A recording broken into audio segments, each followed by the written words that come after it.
وادي نیلم او وادي کاغان کې چې دنو قیامت خیز منظر الته چې دنو وریاض چې دنو چاودلې د الته چې کم حالات خراب شوی دي تاسو سوچ هم نشئ کولای. وادي نیلم ډیپټي کمشنر چې دنو هغه وایي کنه چې دلته ډیر غټ نقصان شوی دی هغه وایي چې ډیر زیات د حد نه زیات نقصان شوی دی. ویډیو را سره مکمل وګورئ په مکمل تفصیل هم پوه کوم. ما تاسو ته مخکې ویلي چې بارانونو سلسله شروع شو د مونسون بارانونو سلسله شروع شوې ده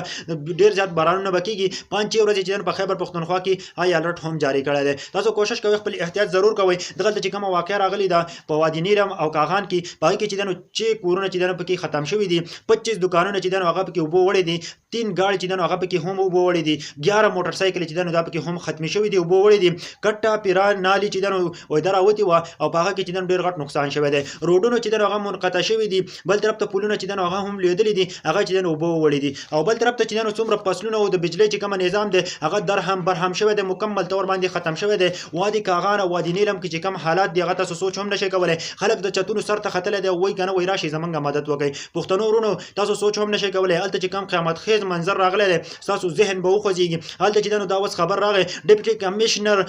کاغان او ډیپټي کمشنر وادي نیلم او کاغان چې دنو هغه دا بیان جاری کړی دی و چې دلته ډیر غټ نقصان شوی دی. خلک چې نو چغري وای راشي چې مونږه بچ کې د چتونو سرونو ته ختلې دي ډیر کورونه چې دنو دا پکې هم ویوړلو دکانونه پکې هم ویوړلو د روډونو کم نظام دی هغه درهم برهم شوی دی پورونه چې دنو هغه وړي دي هغه چې دنو رابطه منقطع شوی ده. وملګرو دا چې دنو بارانونه شروع شوی دي اوس قیامت خیز منظر الته دی اوس پته نه لګي نوې معلومات را زبې سره هم شریک کوم او د الله پاک نه خیر سوال کوي. مونږ تاسو ته مخکې ویل چې په خیبر پختونخوا کې چې ده نو 15 شپږ ورځې به بارانونه وي هاي الرټ چې دنو الته جاری شوی دی. بل طرف ته چې دنو ریسکیو والته چې دنو هم اکټیو کړی دي دغه چټیانه کینسل کړی دي چې تاسو بالکل چرته مزه بالکل چې دنو اوس په خیبر پختونخوا کې د بارانونو چې دنو سلسله شروع کیږي 5 ورځې به بارانونه